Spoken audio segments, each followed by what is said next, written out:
Chapitre 11. Merlin le fou. Le roi Riderche tenait fermement sa terre de Cambrie, s'efforçant d'être juste avec ses serviteurs et les habitants du pays, les protégeant contre toute tentative de pillage, d'où qu'elle vînt, et se montrant très généreux envers ceux qui lui manifestaient leur attachement et leur dévouement. C'est pourquoi on l'avait surnommé Riderche Hael, c'est-à-dire le généreux. Mais certains prétendent que c'est à cause de son épée qu'on l'appelait ainsi. Il possédait en effet une épée merveilleuse, qui était l'un des 13 joyaux de l'île de Bretagne. Si un autre que lui la tirait du fourreau, elle s'embrasait depuis la poignée jusqu'à la pointe. Pourtant, si on lui demandait la permission de tenir l'épée, Riderche acceptait volontiers. Mais connaissant la particularité de l'épée, peu de personnes se risquaient à la lui demander. De toute façon, cette épée était redoutable, et Riderche l'avait souvent brandie au combat pour tuer ou mettre en fuite ses ennemis. Riderche avait épousé Gwendide, la sœur de Merlin, et il l'aimait tendrement. Gwendide était fort belle et d'un grand savoir, bien qu'elle fût encore très jeune, mais elle était fort sensible à la beauté des jeunes gens, et elle n'était pas toujours fidèle au roi Riderche. Or, elle s'était mise en tête de faire venir son frère Merlin auprès d'elle, car elle avait beaucoup d'affection pour lui et un grand respect pour sa science et sa sagesse. Merlin alla donc plusieurs fois à la cour du roi Riderche, tout heureux de retrouver sa sœur et donnant de bons conseils à son beau-frère. Le frère et la sœur avaient ainsi de longs et fréquents entretiens, au cours desquels Merlin enseignait à Gwendide les connaissances qu'il pouvait lui révéler, et la jeune femme, en élève appliquée, devenait de jour en jour plus experte et plus savante. Mais le roi avait une sœur, Gwendoline, une jeune fille dont la beauté et la prestance émouvaient Merlin. Chaque fois qu'il l'apercevait, il tombait dans une sorte de langueur, comme si cette vision le projetait hors du temps.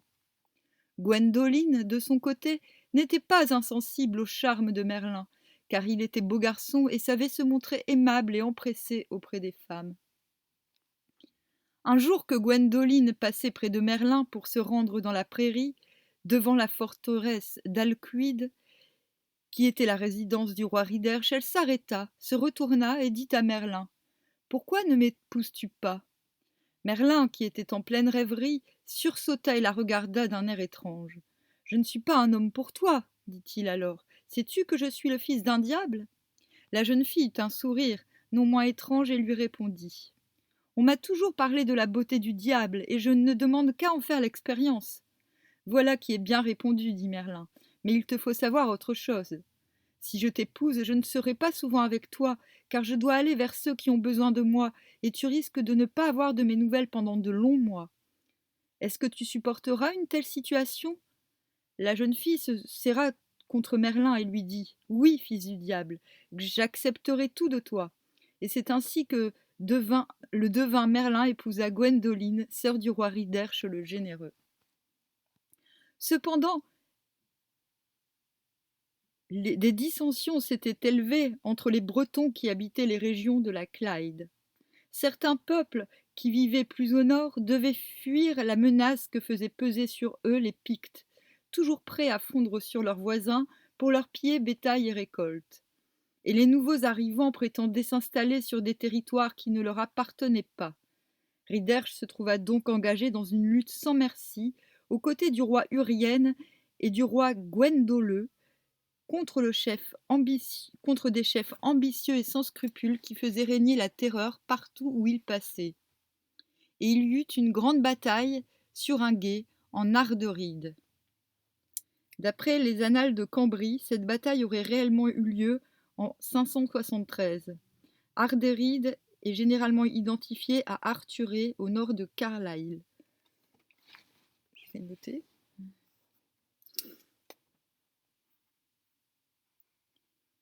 Arthurette. La fureur guerrière se déchaîna. Les combattants se jetaient les uns sur les autres avec une énergie farouche. Le sang coulait et les eaux de la rivière en étaient toutes rouges. Beaucoup d'hommes tombèrent dans cette bataille sans pitié. Merlin, qui se trouvait là, vit mourir le roi Gwendoleu et bien d'autres de ses compagnons. Et tout à coup il entendit un grand bruit qui submergea le tumulte de la bataille. Ce fut comme un coup de tonnerre qui déchira les airs, de telle sorte que Merlin vit le ciel s'entr'ouvrir, tandis que les nuages se dispersaient sur la terre en un tourbillon prodigieux. Et une voix puissante, assourdissante, qui semblait surgir de la déchirure du ciel, tomba jusqu'à Merlin, et cette voix criait « Merlin, Merlin, tu n'avais pas le droit de participer à cette bataille qui ne te concerne pas. Merlin, tu as enfreint l'interdit suprême qui est, pour toi, de ne jamais répandre le sang des hommes. Merlin, dorénavant tu ne pourras plus te trouver en compagnie de tes semblables, et il te faudra vivre dans les bois au milieu des bêtes sauvages. » Ayant entendu ces paroles, Merlin se mit à errer, tout triste et pensif. Et s'écartant du lieu de la bataille, il s'enfonça dans une forêt profonde. Le texte des Annales de Cambrie ajoute à propos de cette bataille d'Arderide et Merlinus insanus est. Bon, et Merlin est fou, un truc comme ça, en latin. La bataille tourna cependant à l'avantage de Riderch et d'Urienne. Les ennemis s'enfuirent, du moins ceux qui avaient échappé au massacre. Les deux rois firent enterrer les morts et élever une stèle en leur mémoire, puis ils retournèrent dans leurs forteresses respectives. Quand Riderch revint chez lui, Gwendide et Gwendoline, qui ignoraient ce qu'était devenu Merlin, lui firent de violents reproches, l'accusant d'avoir abandonné son beau-frère au pire danger sans l'avoir vraiment protégé. Riderch était fort ennuyé. Il avait fait soigneusement rechercher parmi les morts si Merlin ne s'y trouvait pas. Personne ne l'y avait reconnu. Mais Riderch était incapable d'expliquer l'absence de Merlin. Il finit par dire aux femmes « Merlin a coutume d'aller où bon lui semble, sans nous en avertir. Il reviendra quand il jugera bon de le faire. » Mais Gwendide était agitée de sombres pressentiments et ne pouvait dissimuler son chagrin. Un jour, un des serviteurs de Riderch se présenta devant le roi. « Seigneur, lui dit-il, je crois que j'ai vu Merlin. Il se trouve dans une forêt non loin d'ici. Je l'ai à peine reconnu tant il paraît vieilli et malade. Il est vêtu de haillons. Sa barbe est hirsute et il semble vivre en compagnie de bêtes sauvages. Lorsque je lui ai parlé, il ne m'a pas répondu, et comme je tentais de m'approcher de lui, il s'est enfui en poussant des cris lamentables. » Riderch fut bien étonné de ce qu'il entendait, mais il ordonna à un groupe d'hommes en armes d'accompagner son serviteur à l'endroit où il avait découvert Merlin et de ramener celui-ci de gré ou de force. Les hommes allèrent donc dans la forêt, mais à leur approche, Merlin s'enfuit en poussant d'horribles clameurs, et bien qu'ils eussent entrepris de patientes recherches à travers la forêt, ils ne purent découvrir où il s'était caché. Ils revinrent donc rendre compte de leur mission au roi Riderch. « Tout cela n'est pas normal, dit le roi. » Et il s'en alla auprès de Gwendide, à qui il raconta ce qu'il savait, lui demandant conseil sur le moyen le plus approprié pour obliger Merlin à revenir. « Je sais ce qu'il faut faire, dit Gwendide. Mon frère a subi un choc très violent qui lui a égaré la raison, et il paraît dans un état d'agitation extrême, d'après ce qu'on t'a dit. Alors je pense que tu devrais envoyer un de tes musiciens avec sa harpe, afin de le calmer au son de la musique. Good idea. Une fois qu'il sera calmé, il sera facile de le prendre par la douceur et de lui faire accepter de revenir parmi nous. C'est une bonne solution, s'écria Riderch, et immédiatement le roi ordonna à son meilleur musicien d'aller dans la forêt avec un guide et d'agir auprès de Merlin comme l'avait suggéré Gwendide. Le musicien, dès qu'il vit Merlin au pied d'un arbre, se garda bien d'approcher. Il commença à jouer de sa harpe en faisant semblant de s'écarter le plus loin possible. Puis il fit en sorte de marcher en cercle de plus en plus réduit, afin de calmer son ardeur et de le plonger dans une sorte d'extase, ce qui lui permettait ensuite d'engager la conversation sans que l'autre eût l'idée de s'enfuir encore une fois. Et le musicien sut si bien s'y prendre que durant tout le temps qu'il joua de la musique, Merlin se tint tranquille au pied de son arbre. Et lorsqu'il se présenta devant lui, il ne manifesta aucune crainte, mais se mit à prononcer calmement des paroles obscures qu'il était difficile de comprendre. Cette vingtaine de généreux guerriers sont partis vers les ombres. Sur le gué d'Arderide, ils ont trouvé la mort. Des milliers de lances se sont choquées. Une vapeur mortelle s'est étendue sur la plaine sanglante. Des milliers de guerriers ont été taillés en pièces. Des milliers de guerriers, rouges et puissants, ont traîné leurs blessures par des chemins. Des milliers de guerriers se sont enfuis. Des milliers de guerriers se sont retournés et sont partis de nouveau pour combattre. Affreux fut le carnage et terrible le tumulte. Je sais qu'un sceptre d'or récompensera les plus braves, ceux qui ont tenu tête aux hommes du Nord. J'ai bu du vin dans une coupe ruisselante de lumière, du vin qui était peut-être du sang. J'ai bu du vin avec les chefs de la guerre cruelle. Merlin est mon nom, mais je ne peux plus le prononcer devant les hommes.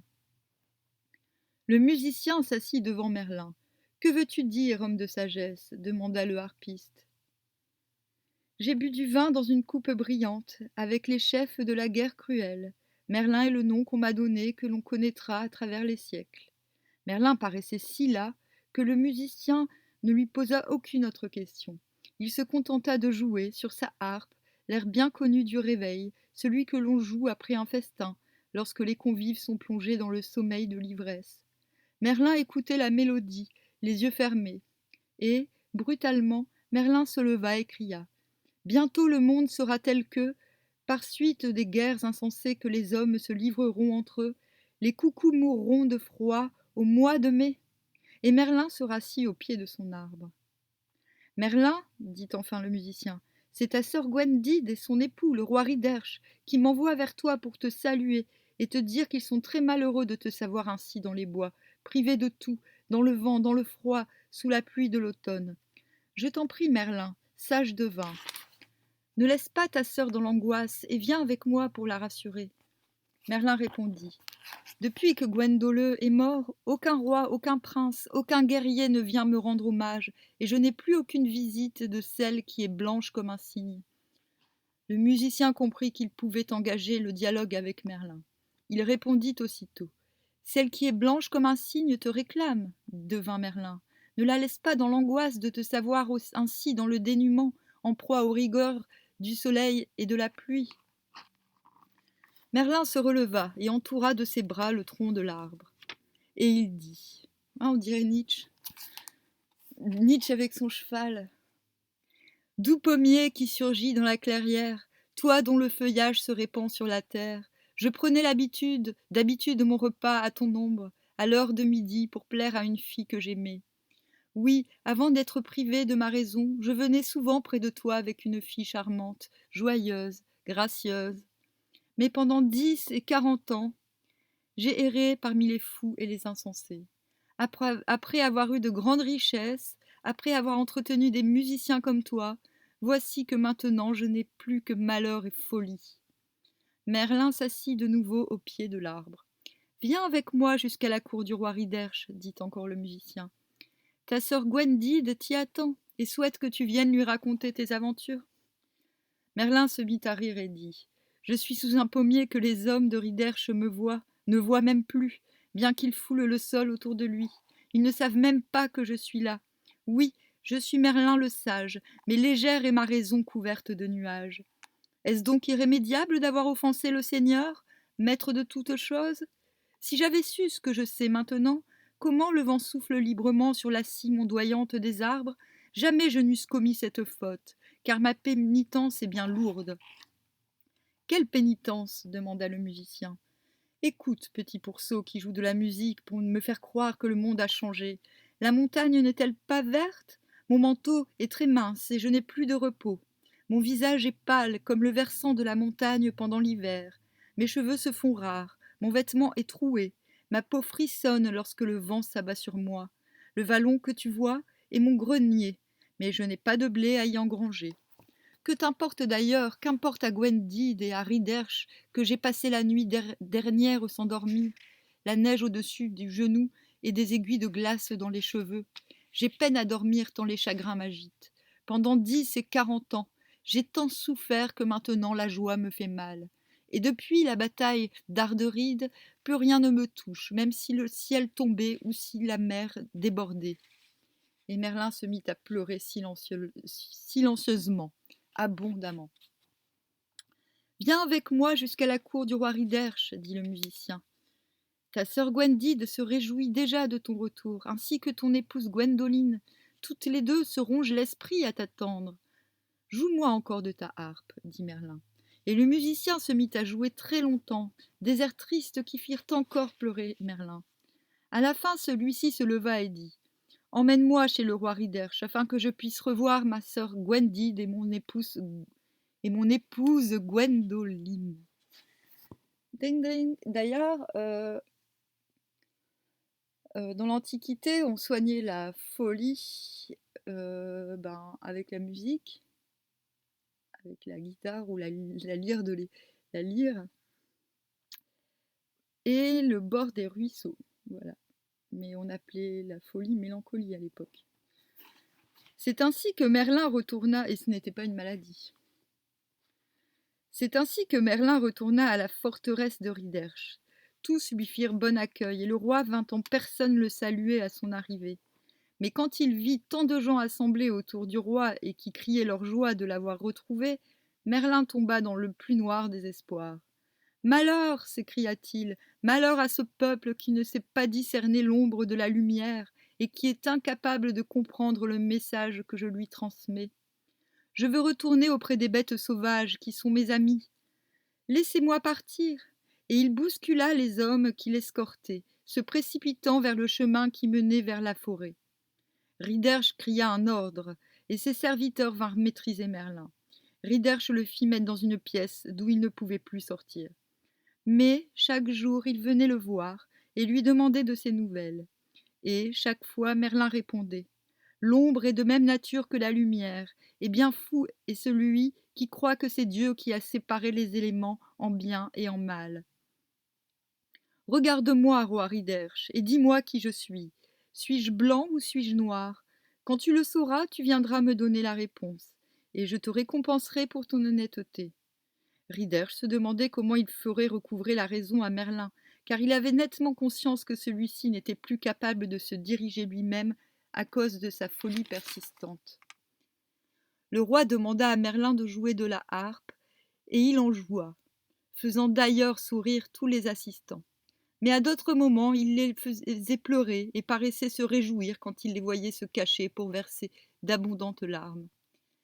Et chaque fois qu'un de ses gardes s'assoupissait, Merlin se mettait à hurler comme un loup égaré dans une ville dont les habitants ne supportent pas d'être envahis par ce qu'ils ne peuvent pas comprendre.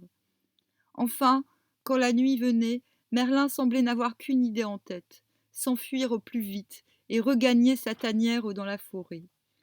C'est pourquoi le roi Riderche donna des ordres pour qu'il fût enchaîné. Cela n'était pas du goût de Gwendide, mais elle voyait bien que c'était la seule façon de garder son frère près d'elle, dans l'espoir qu'un jour tout très proche, il retrouverait toute sa raison. Eh ben, Merlin sous camisole. Dans la journée, deux gardes promenaient Merlin à travers la ville. Ils venaient partager le repas du roi, assister à ses conseils.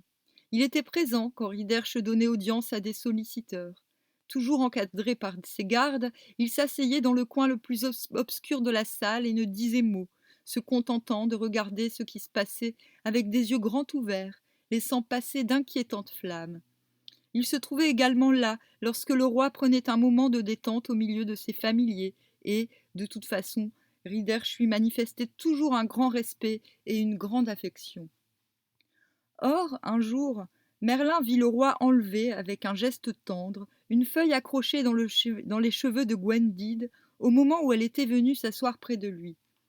Il se mit à rire aux éclats. « Qu'est-ce qu'il y a de si drôle ?» demanda le roi. Merlin ne répondit rien et regarda ailleurs. Riderche insista. « Pourquoi as-tu ri si bruyamment ?»« Je ne dirai rien, » répondit Merlin. Le roi était furieux, mais il fit taire sa colère et tenta d'amadouer Merlin en le flattant. Ce qu'il voulait absolument savoir, c'était pourquoi Merlin avait ri. Moi, je sais.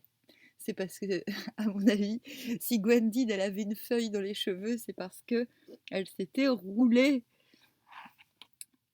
dans l'herbe avec un amant. Ce petit jeu dura toute la soirée. À la fin, Riderche n'y tint plus. « Écoute, Merlin, dit-il, si tu me dis pourquoi tu as ri, je te fais enlever ces chaînes qui t'entravent et tu pourras aller où bon te semble. » Le visage de Merlin s'éclaira. « Je veux ta parole, dit-il, qu'il ne m'arrivera rien de fâcheux si je te dis la vérité, et que tu me laisseras libre d'aller où je veux. Je t'en donne ma parole, répondit le roi. Alors Merlin lui dit, Roi Riderche, quand tu as enlevé la feuille des cheveux de ma sœur, tu as commis une bonne action, certes, mais aussi une mauvaise, car, ce faisant, tu effaçais une faute que tu n'avais pas pardonnée. Voilà pourquoi je riais. Il me semble que j'ai toujours prétendu ne pas savoir distinguer entre le bien et le mal. Le roi demeura pensif un bon moment. Ce n'est pas une explication, dit-il enfin, et je ne me sens pas tenu par la parole que je t'ai donnée. Si tu veux être libre, tu dois me donner satisfaction. Tu l'auras voulu, dit Merlin. Eh bien, sache que je riais parce que cette feuille dans les cheveux de ta femme révélait qu'elle revenait d'un bosquet où elle avait rencontré son amant. Comment? S'écria Riderche. Qu'est-ce que cela veut dire? Et il se tourna vers Gwendide. C'est à toi de parler maintenant, lui dit-il. Gwendide s'efforçait de sourire, mais on voyait bien qu'elle était fort embarrassée. Roi, répondit-elle, comment peux-tu prendre au sérieux ce que raconte mon pauvre frère? Tu sais bien qu'il n'a pas toute sa raison. D'ailleurs, si ce qu'il a dit était la vérité, étant donné qu'il est mon frère, il se serait tu pour ne pas me causer d'ennui. Et Gwendide alla embrasser affectueusement Merlin.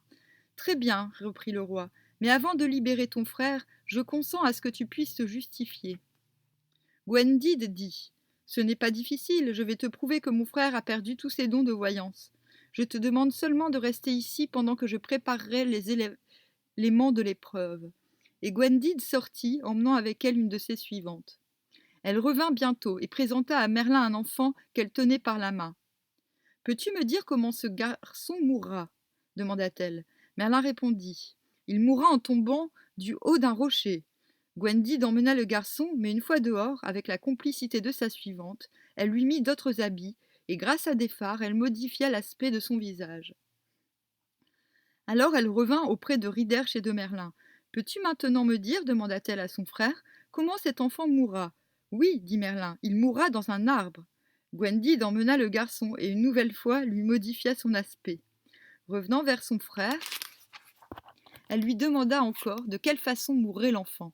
Merlin répondit « Il mourra dans un fleuve !» Gwendide se mit à rire et avec l'air de sa suivante, dégrima le garçon et prouva ainsi au roi qu'il s'agissait du même enfant. Et Gwendide dit « Tu vois bien que mon frère délire. Comment un enfant pourrait-il mourir de 3 manières différentes ?» C'est juste, dit le roi, je me repens d'avoir douté de toi, Gwendide, et je te prie de me pardonner. Cependant, je dois considérer que Merlin a répondu à ma question, et j'ai donné ma parole qui serait délivrée de ses chaînes. Mais, si tu m'en croyais, Merlin, tu resterais avec nous. Je t'assure que c'est en toute estime et affection que je te le conseille. Merlin répondit. Je t'en remercie, roi Riderche, mais je préfère m'en aller. Mais, dit encore le roi, il n'y a pas que nous, Merlin, il y a aussi ta femme, Gwendoline. Tu n'as pas le droit de l'abandonner ainsi. Merlin lui répondit. Je ne suis pas un homme pour Gwendoline. Qu'elle se trouve un autre mari, et elle sera beaucoup plus heureuse avec lui qu'elle ne pourrait l'être avec moi. J'y mets cependant une condition, et je vais la lui expliquer. Et je veux la lui expliquer moi-même. On fit alors venir Gwendoline. Quand il aperçut sa femme, Merlin ne put s'empêcher d'être ému, et quelques larmes coulèrent sur son visage. Il se ressaisit pourtant et lui dit « Gwendoline, je te dégage de tous les liens qui t'unissaient à moi. Ce n'est pas parce que je ne t'aime plus, mais parce que je suis persuadée que ton bonheur ne dépend pas de moi. Tu peux donc te trouver un époux selon ton cœur, selon ton choix, selon ton goût. Je n'ai rien à dire là-dessus. Cependant, écoute bien mes recommandations. Que celui qui te prendra pour femme prenne garde de ne jamais me rencontrer ni de me voir, quelle que soit la distance qui nous séparera. Quand je serai quelque part, qu'il s'écarte et me fuit, de peur de recevoir un trait mortel dans son corps. Souviens-toi bien de ces paroles, mais sois sans crainte pour toi. Le jour de ton mariage, je viendrai moi-même t'apporter de somptueux cadeaux. » Tous les assistants se mirent à rire en entendant les propos de celui qu'ils tenaient pour un pauvre fou. Merlin ne dit plus un mot, mais dès qu'on lui enleva ses chaînes, il sortit et s'en alla dans la direction de la forêt. Il s'installa de nouveau sous un arbre. Il mangeait des racines et buvait de l'eau d'une source qui coulait non loin de là. Il parlait aux animaux, il chantait pour les oiseaux. Parfois, des hommes et des femmes venaient le voir et lui demandaient de prédire leur avenir. Alors Merlin se lançait dans de longs discours, mais aucun de ceux à qui il s'adressait ne les comprenait. Certains jours, il errait dans la forêt, et ceux qui le rencontraient le voyaient souvent en train de mener des troupeaux de bêtes sauvages qui semblaient lui obéir. Et presque toujours, auprès de lui, se trouvait un loup gris, qui se comportait avec douceur, qui dormait près de lui et lui léchait les mains. D'après le texte latin de la Vita Merlini de Geoffroy de Monmouth. Il arriva que Gwendide, un matin, se réveilla toute chargée de rêves étranges qu'elle avait faits dans la nuit. Plus elle y réfléchissait, plus elle se demandait ce qu'ils pouvaient bien signifier. Elle décida d'aller interroger son frère. Elle savait où il se trouvait, mais elle craignait qu'il ne voulût point lui parler. Alors elle fit préparer de la nourriture et des boissons qu'elle emmena avec elle et qu'elle disposa non loin du lieu où résidait Merlin. Il y avait là du vin dans une coupe d'argent, de l'hydromel dans une corne, de la bière dans une coupe de sycomore, du lait dans une cruche blanche et de l'eau dans un vase de terre cuite. Gwendide répartit également la nourriture qu'elle avait fait préparer de façon à tenter un homme qui ne mangeait que des racines et des fruits lorsqu'il y en avait. Et, ayant ordonné à sa suite de repartir, elle se dissimula dans un fourré et attendit patiemment que Merlin apparût dans la clairière. Il arriva bientôt, sans aucun doute attiré par toutes les bonnes odeurs des mets et des boissons apportés par Gwendide. Il regarda les différents plats et il se décida pour un gâteau de beurre dont l'arôme était particulièrement délicat et il se mit à le dévorer avec avidité. C'est l'équivalent du gâteau breton appelé Queen Amman.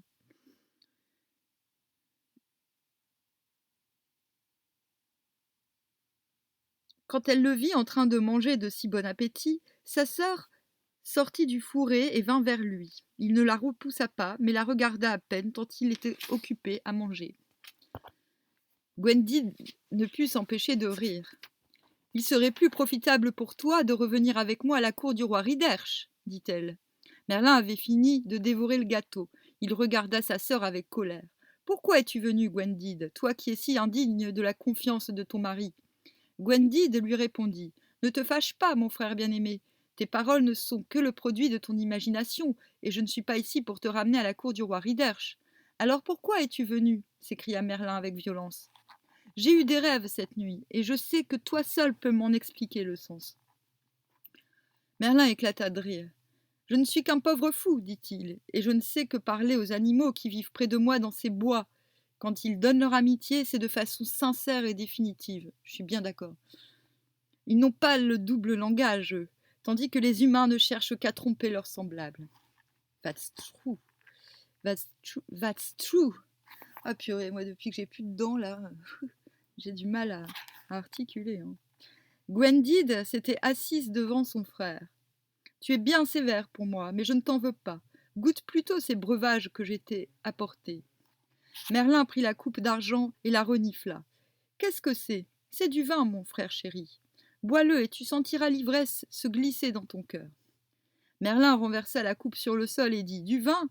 Sa nature est mauvaise, et dans tout ce pays, parce qu'ils veulent absolument en boire, les riches deviennent pauvres. » Il prit la coupe de sycomore. « Qu'est-ce que c'est ? C'est de la bière, mon frère chéri. » Merlin renversa la coupe sur le sol et dit « La bière prive le sage de sa raison. » Il prit ensuite la corne. « Qu'est-ce que c'est ? De l'hydromel, mon frère chéri. » Merlin eut un geste de colère, jeta à terre la corne et la piétina. « C'est à cause de l'hydromel que tant de chefs, ivres de vaine gloire, conduisent les hommes au combat et font couler le sang. » Alors il secoua la cruche blanche. « Qu'y a-t-il là-dedans ? » ?»« C'est du lait, mon frère chéri. » Merlin demeura pensif. « Oui, dit-il, le lait nourrit le jeune enfant. Il guérit le malade, fortifie le faible et secourt le malheureux. Mais je ne suis ni un enfant, ni un malade, ni un faible, ni un malheureux.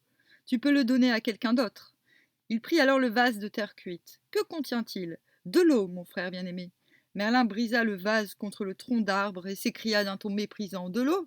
J'en ai tant que je veux, et elle est bien meilleure que celle que tu m'apportes. » Gwendide ne savait plus quoi dire. En elle-même, elle ne pouvait décider si Merlin était réellement fou ou s'il la soumettait à une épreuve. « Au fait, dit Merlin brusquement, pourquoi es-tu venu me voir, femme trompeuse, fausse et adultère ? Tais-toi, mon frère, je suis seulement venue te confier mes rêves pour que tu m'en donnes le sens. » Elle raconta alors son premier rêve. Elle s'était vue dans un immense champ recouvert de nombreux tertres de pierre de petite taille, parmi lesquels se trouvaient seulement des buttes plus importantes. Elle avait vu une foule de gens prendre les pierres des petits tertres pour les placer sur les gros. Ayant entendu ce récit, Merlin éclata de rire et dit « C'est facile, les petits tertres, ce sont les paysans et tous ceux qui travaillent, et les gros tertres, ce sont ceux qui vivent du travail des autres. Quant aux gens qui déplacent les pierres, ce sont des imbéciles ou des lâches. Ce sont les serviteurs des nobles qui profitent de leur situation pour appauvrir encore davantage les petites gens et commettre beaucoup d'injustices dans le monde, tout cela sous le couvert de coutumes et des lois. Quelquefois par la force, quelquefois par la ruse et le vol. « Es-tu satisfaite, ma sœur ? » ?»« Oui, dit Gwendide, et elle raconta son deuxième rêve. Elle avait vu un bosquet d'aulnes magnifiques. Des hommes venaient avec de grandes haches et abattaient les arbres. Mais des souches des aulnes surgissaient des ifs splendides qui répandaient leurs pointes très haut dans le ciel. « C'est facile, dit Merlin, le bosquet, c'est l'île de Bretagne, et son vieux peuple, ceux qu'on appelle les Bretons. Les hommes qui portent des haches, ce sont les envahisseurs qui se sont jetés et qui se jetteront encore sur nous et qui feront un massacre des hommes de valeur qui sont sur cette terre. Mais il y en aura d'autres qui surgiront, comme les Ifs, héritiers de toutes nos traditions et qui redonneront à la Bretagne sa splendeur et sa puissance d'autrefois. Es-tu satisfaite ? Dans le symbolisme celtique, l'aulne représente la royauté traditionnelle et l'if est un arbre druidique au pouvoir magique. Dans cet épisode, Merlin est considéré comme l'image la plus parlante du renouveau celtique très teinté de néo-druidisme.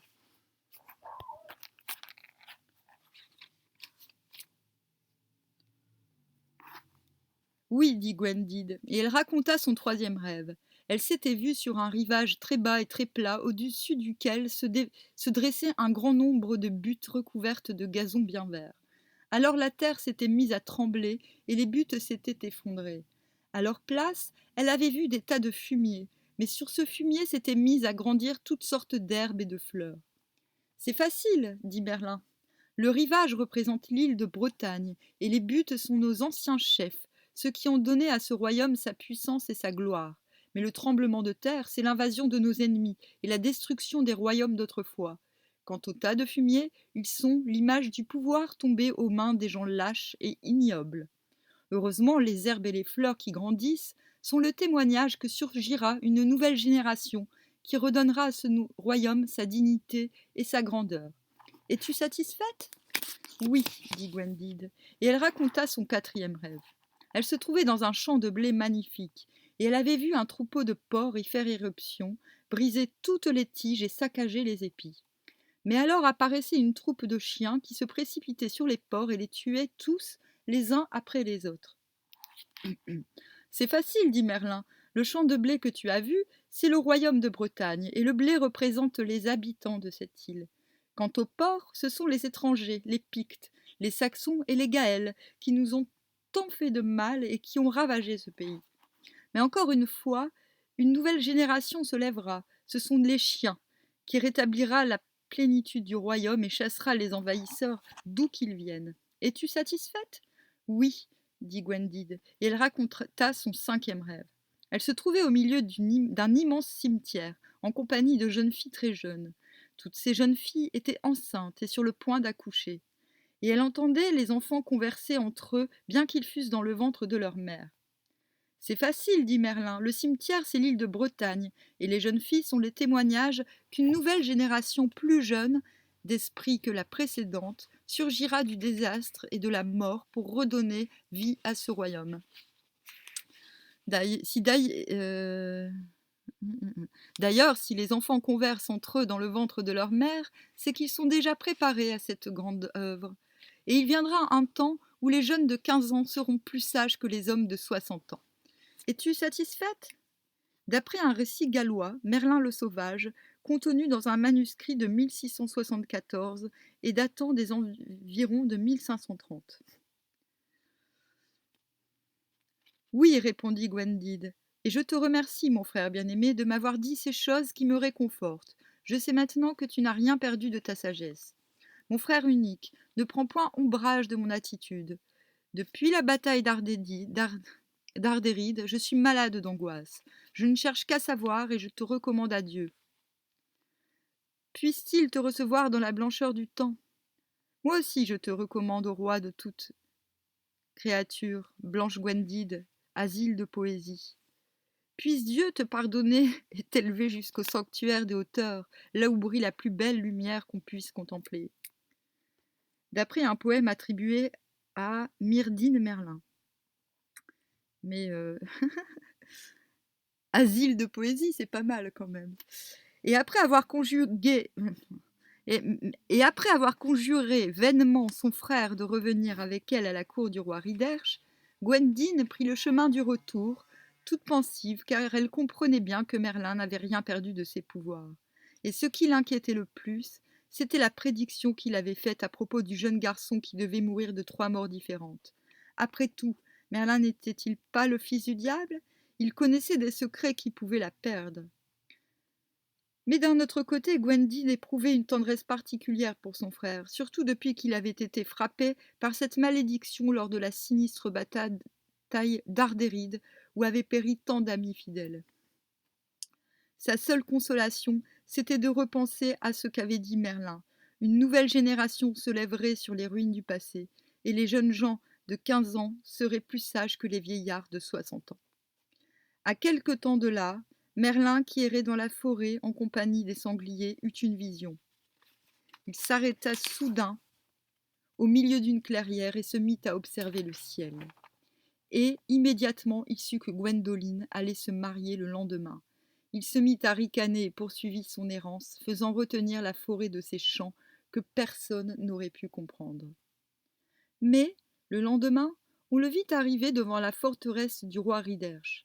Il était monté sur un cerf, et il poussait devant lui un imposant troupeau de biches et de daims qui bramaient et provoquaient un tumulte pour le moins insolite. Les gens sortaient de leur maison pour contempler ce spectacle et ne pouvaient cacher leur admiration. Mais Merlin ne paraissait pas d'humeur à apprécier les compliments. Il s'en alla tout droit vers la demeure où devaient se dérouler les noces, et il appela Gwendoline. Celle-ci se mit à la fenêtre, aperçut Merlin et prit grand plaisir à le voir en cet étrange équipage.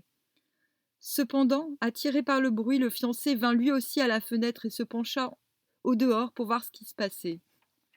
Alors, d'un geste très violent, Merlin arracha l'une des cornes du cerf qui lui servait de monture et la lança sur la tête du fiancé qu'elle traversa de part en part.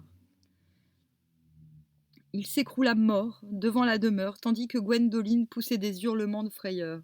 Et, après avoir lancé un cri strident, terrible, qu'on entendit très loin, Merlin fit rebrousser chemin à tout son équipage et se dirigea de nouveau vers la forêt. Le roi Riderch avait été témoin de cette scène. Il dépêcha immédiatement ses hommes à la poursuite de Merlin.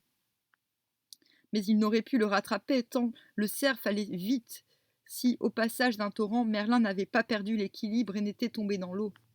Ce fut un jeu d'enfant pour les hommes du roi de se saisir de lui, de le ligoter et de le ramener. Riderch dit à Merlin : « Tu en as fait de belles aujourd'hui. Je croyais cependant que tu avais laissé toute liberté à Gwendoline de se marier avec qui elle voulait. » « C'est vrai, lui dit Merlin, mais n'oublie pas que cette permission ne tenait que sous condition que le fiancé n'apparaîtrait jamais en ma présence. » Le roi se mit à rire. « Merlin, Merlin, soupira-t-il, il ne fallait quand même pas venir le provoquer. »« Je ne l'ai pas provoqué, répliqua Merlin. Je venais seulement remettre à Gwendoline les cadeaux que je lui avais promis. Ce n'est pas de ma faute si son fiancé est apparu à la fenêtre. » Riderch n'insista pas, il confia Merlin aux soins de Gwendide. Mais il se montra désagréable avec tout le monde. Il disait des injures aux serviteurs qui lui apportaient de la nourriture. Il restait muet quand Gwendide ou Riderch venaient le voir. Il passait son temps à regarder au loin, dans la direction de la forêt, avec une idée fixe, c'était évident. s'enfuir au plus vite pour rejoindre les bêtes sauvages qui étaient peut-être les seules à pouvoir comprendre son langage. Il dépérissait à vue d'œil, et Riderch commençait à s'inquiéter du sort de son malheureux beau-frère. Il ordonna qu'on le promenât dans la ville, sérieusement gardé par plusieurs hommes en armes qui étaient tout prêts à l'enchaîner au cas où il aurait manifesté la moindre velléité de fuite. Il marchait sans rien regarder, la tête perdue dans ses songes, et les gens qui le connaissaient ressentaient beaucoup de pitié à le voir si triste et abattu. Mais, non loin de l'église, les yeux de Merlin se fixèrent sur un mendiant allongé sur le sol, la tête appuyée sur une pierre. Alors il se mit à rire, puis il continua son chemin, entre les hommes qui le gardaient. On rapporta l'événement à Riderch. Celui-ci dit à Merlin : « Pourquoi as-tu ri lorsque tu as vu le mendiant près de l'église ?» Merlin ne répondit rien et fit comme si le roi n'était pas là. Riderch répéta sa question. Merlin ne réagissait même pas. À la fin, excédé par le mutisme de son beau-frère, il s'écria : « Merlin, si tu ne me dis pas pourquoi tu as ri, je te rends immédiatement ta liberté. » Non, si tu me dis pourquoi tu as ri. Et tu pourras aller où tu voudras. Merlin le regarda et dit : « Jure-le-moi. » « Je le jure solennellement, dit Riderch. « Alors voici, dit Merlin. J'ai ri parce que ce mendiant qui tendait sa misérable main aux passants était couché sur un endroit où se trouve un trésor. Maintenant, tiens ta promesse, roi Riderch. »« Tu ne seras pas libéré avant qu'on ait vérifié si ce que tu dis est exact, » s'écria le roi. « Ce n'est pas juste, dit Merlin. Tu m'avais juré que je serais libéré si je te révélais la cause de mon rire. Je l'ai fait, il me semble. » Mais Riderch était furieux et ne voulait rien entendre. Il fit creuser le sol à l'endroit où le mendiant avait été vu.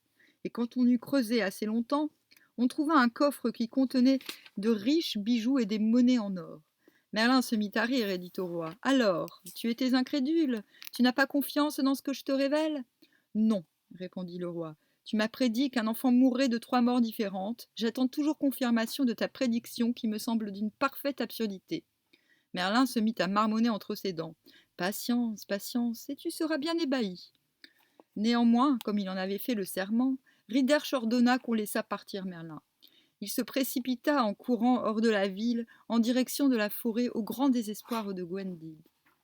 Mais, le lendemain, on vint annoncer au roi une étrange aventure au sujet de l'enfant dont Merlin avait prédit la mort de 3 façons différentes. En effet, en poursuivant un cerf, il était tombé sur une grosse roche au fond d'un ravin, puis avait rebondi et s'était noyé dans un torrent tout en restant accroché par un pied à la branche d'un arbre. Et cela prouvait que Merlin n'avait en rien perdu ses dons. Le roi Riderch en fut bien chagriné, car dans ce cas, il fallait croire ce qu'avait dit Merlin à propos de la feuille restée accrochée aux cheveux de sa femme. Il était donc vraisemblable que Gwendid le trompait. Toute la journée, il évita de se trouver en présence de Gwendid. Et de son côté, celle-ci n'avait aucune envie de s'expliquer à ce sujet.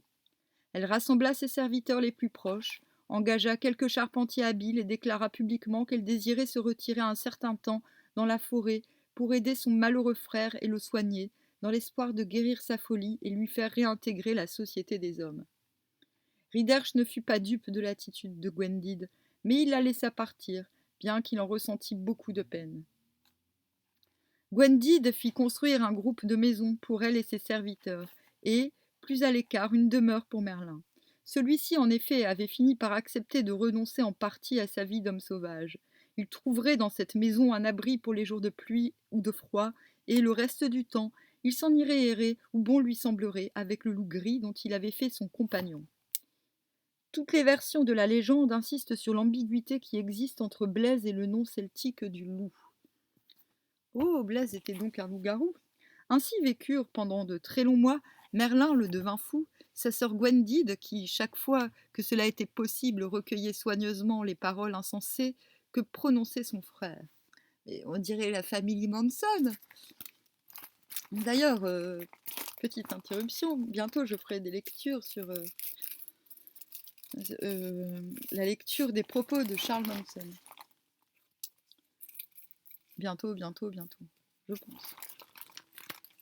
Faut que je retrouve le livre. Je me roule une clope. Là, c'est bientôt fini. Un jour, Merlin vint la trouver et lui dit : « Gwendid, ton époux vient de mourir. » La peine et l'affliction tombent sur le pays, car c'était un roi bon et généreux. C'est dans une embuscade qu'il a péri, de la main d'un traître qui sera châtié durement pour le crime qu'il a commis. Hélas, les rois ne sont guère plus que les autres humains, mais on leur doit hommage quand ils jettent un regard bienveillant, c'est pas mal non plus, sur ce que Dieu leur a confié. Va maintenant, Gwendide, retourne à la forteresse de ton époux, car c'est à toi qu'incombe désormais le sort de ce pays. Fais en sorte que ses funérailles soient dignes de sa gloire, et chante sur sa tombe la déploration qui convient. Gwendide fit comme Merlin le disait. Elle partit immédiatement pour la forteresse d'Arcluide, et c'est elle qui chanta la déploration pour Riderche le généreux. Riderche Hael. Le hall de Riderche Hael est sombre cette nuit, sans feu, sans lumière, et quel silence autour de lui. Le hall de Riderche Hael a de sombres lambris. Il n'abrite plus de riante compagnie. Malheur à qui n'a pas de fin heureuse. Le hall de Riderche Hael est sombre cette nuit, sans feu et sans chanson. Les larmes me creusent les joues. Le hall de Riderche Hael me fait mal à voir, sans feu, sans assemblée. Mon maître est mort et moi, je vis. Le hall de Riderche Hael est triste cette nuit, après les honneurs que j'y reçus parmi les guerriers et les femmes. Le corps délicat de Riderche sera recouvert aujourd'hui de terre et de fleurs. Douleur sur moi, car mon époux est mort. Son corps délicat et blanc sera recouvert aujourd'hui de terre et de gazon. Douleur sur moi, car mon époux est mort. Son corps délicat et blanc sera recouvert aujourd'hui de terre et de sable. Douleur sur moi et triste destinée. Son corps délicat et blanc sera recouvert aujourd'hui de terre et de pierres bleues. Douleur sur moi et triste déchéance. D'après 2 poèmes gallois attribués au barde Limarchen. Et Gwendide fit graver sur la tombe du roi cette épitaphe en lettres d'or. Riderche le généreux, qui n'eut pas dans le monde son égal en largesse et en prouesse, repose ici en cette terre qui fut la sienne. Puis elle prit conseil auprès de ses vassaux sur ce qu'il convenait de faire pour assurer la succession du roi Riderche. Celui-ci n'avait pas d'héritier légitime, en effet, et seuls Gwendide et Gwendoline, sa veuve et sa sœur, pouvaient prétendre à gouverner le royaume. Mais Gwendide avait décidé de renoncer au monde et de retourner dans la forêt auprès de son frère.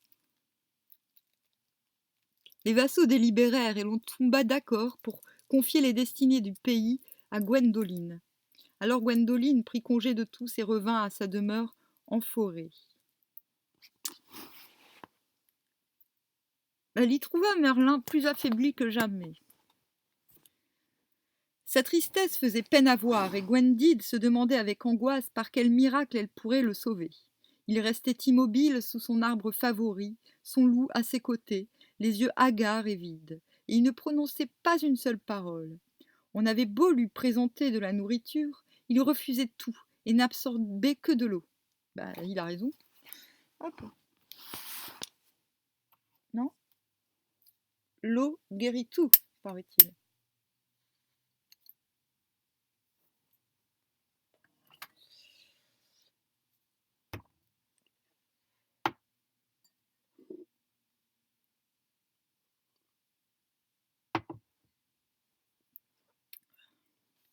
Ah.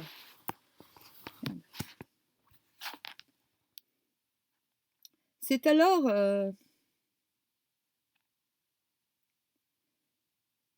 Merlin le devin se mourait de langueur sous le coup de la terrible malédiction qui s'était abattue sur lui lors de la bataille d'Ardéride, et Gwendide ne pouvait que pleurer. C'est alors que survint Taliesin, le barde avait quitté le service du roi Urien et s'en était allé de l'autre côté de la mer, en Armorique, où il avait passé de longs mois en compagnie du sage Gildas en son ermitage. C'est qui ce Gildas déjà ? Ça te dit quelque chose ?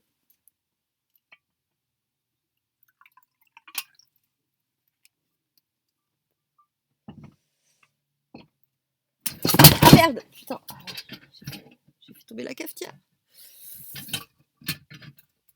Ah, elle m'énerve cette cafetière. Ah, j'ai pété un ongle. Putain, il était gros en plus. Ah là là, j'ai cassé un ongle. Ah merde. Ah voilà, ce qui arrive quand on fait 3 trucs en même temps. Mince. Je suis tellement en bonne santé que mes ongles ils cassent pas. J'en ai des super méga longs. C'est des vrais, hein. Alors.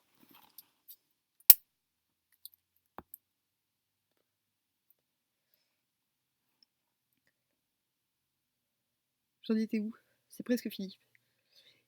Et quand Aliécine vit l'état dans lequel se trouvait Merlin, il fut profondément affligé.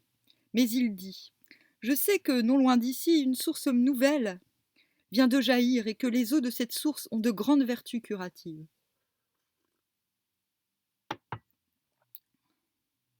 Gwendid envoya ses serviteurs à la recherche de cette source, et on la trouva bientôt, sous un grand rocher qui surplombait un ravin. On y mena Merlin et on le fit boire. Dès que ses lèvres eurent touché de cette eau, Merlin poussa un grand cri et se redressa. Il reconnut Taliesin et manifesta une grande joie. Puis il dit: J'étais aux portes de l'enfer, et l'ennemi m'attirait à lui de toutes ses forces. Mais Dieu n'a pas voulu que je franchisse ces portes, car je dois accomplir mon destin auprès des hommes. Merlin était encore très faible. On l'aida à marcher et on le ramena dans sa demeure. Il mangea de bon appétit et dormit pendant 2 jours et 2 nuits.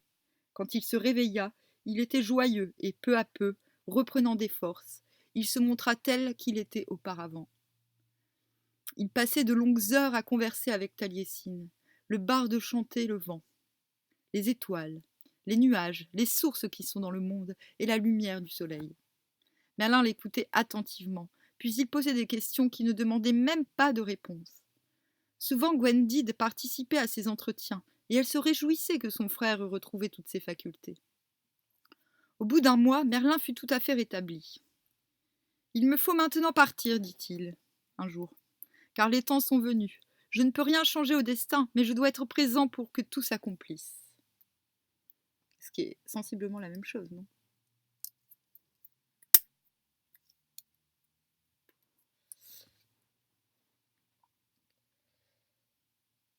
À ce moment, Gwendid entra dans un état de fureur prophétique. Les yeux levés vers le ciel, elle s'écria: « Tout s'accomplira, car tout est maintenant prêt pour que surgisse le roi qu'on attendait. Tout s'accomplira, le meilleur et le pire, parce qu'il en est ainsi de toute éternité. L'ours va se réveiller au fond de sa caverne et, sentant la chaleur du soleil, il va se montrer à la face du monde. Mais je vois un serpent qui se glisse sous les pierres, un serpent qui va rester longtemps dans l'ombre. Hélas, il arrivera que le serpent mordra l'ours et que l'ours écrasera le serpent. Et rien ne pourra empêcher ce combat meurtrier. » Et Gwendid se mit à sangloter. « Calme-toi, ma sœur, dit Merlin. Ta vision est juste, et tu as comme moi le don de lire les choses de l'avenir. Oui, l'ours va maintenant sortir de sa caverne et entraîner le monde dans d'étranges aventures. Mais s'il est vrai que le serpent rôde dans l'ombre, il ne peut rien contre l'ours. » Alors Merlin prit congé de Gwendid et de Taliesin, les recommandant à Dieu et leur annonçant que l'ermite Blaise viendrait bientôt les rejoindre. Puis il partit seul sur le chemin qui menait vers le pays de Cornouailles. D'après la Vita Merlini de Geoffroy de Monmouth. Prochain chapitre, Excalibur. Excaliburne.